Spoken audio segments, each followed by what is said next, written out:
spooky friends, welcome back to Kelly Does Stuff. Today we are going to make a rusty metal fence as a Halloween accessory for our village display. Or, you know, maybe you just want it for your counter. Like, it's up to you. So you know when you have a building or multiple buildings and you've set it up and you've bought all the accessories that go with it and other things and trees, but then you're like, I want more. What else can I do to jazz up my display? I often look to the piece itself. This is Wasteland Pub by Lemax. This came out several years ago, I think.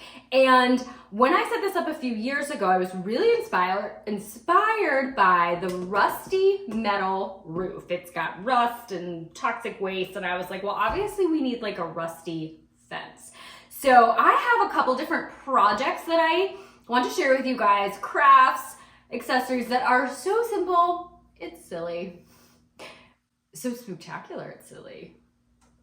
I don't know, we'll come up with a good name for it. So the accessory itself, it's easy, it's fast, not gonna blow your mind when it's done, but when you put it into your display, it's gonna look pretty cool. So go ahead, grab that scrap cardboard and let's make a rusty fence.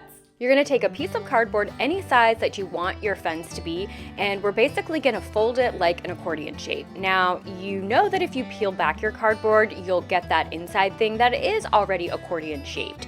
You can go ahead and try to use that if you want to. The paint just makes it really flimsy, and you lose a lot of that detail with the accordion, and then you kind of have to peel that stuff off.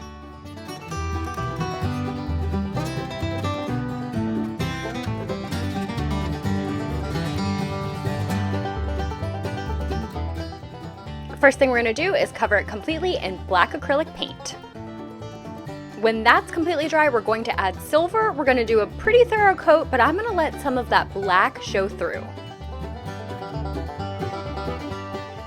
Now it's time to rust up that fence. I tried a couple different color combinations. What I ended up liking the best was just a plain brown and then this orange spice. Last year, I had also bought this corrosive texture that I had never used, and so I wanted to give it a shot on this fence. It's definitely not necessary. I think it adds a nice little effect, but I think you could get this effect by adding some sand to your paint. All right, so I'm gonna start off with this brown, and I'm just going to apply a little bit on the brush. You can see I'm wiping a lot of it off. I don't want any big saturated streaks like I do right there. It's all right. And it's really just up to you on the color that you want to use and then how rusty do you want your fence to look.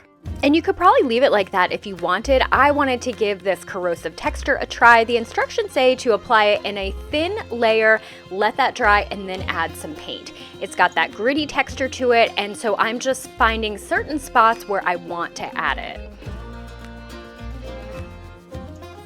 And next we're going in with that spice orange. I'm gonna get most of the paint off of that brush, and I wanna use a brush with some older kind of roughed up bristles because I just wanna do some streaks. I'm mainly applying it over that corrosive texture, and there's really no right or wrong way to do this. It's up to you what you want your fence to look like.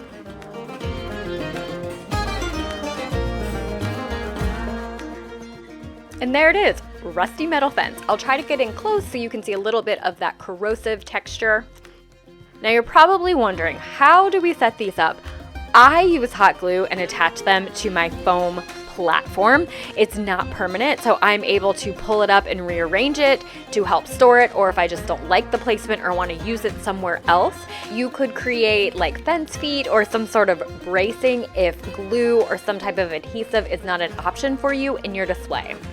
And then it's just a matter of arranging that fence in a way that is spooktacular. Add some fun details to your fence if you want to. I added some signs that coordinated with the Wasteland Pub and some dead vines. It's really up to you to jazz it up any way you want.